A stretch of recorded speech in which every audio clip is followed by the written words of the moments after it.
Would you each like some flowers? Okay.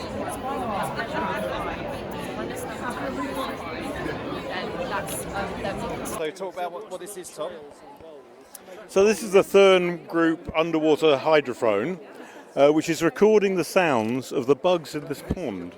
So little invertebrates are making tiny noises, and these are being recorded on the hydrophone, and you can listen to them on the speaker, on the headphones, and you can see the sounds on the spectrogram on the computer screen. So if I whistle at the hydrophone, you'll see a line appear, and that was my whistle. THURN Group's a company based in Acle in Norfolk, and we make robotic and autonomous systems for surveying in water.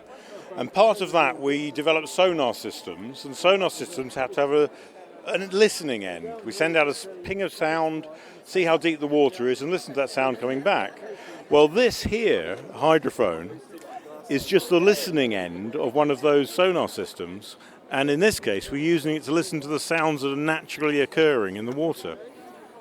So this is a passive acoustic monitoring for underwater freshwater environments. And it gives an indication of the noises that are in the underwater environment. And those tell us how biodiverse it is and how healthy the ecosystem is.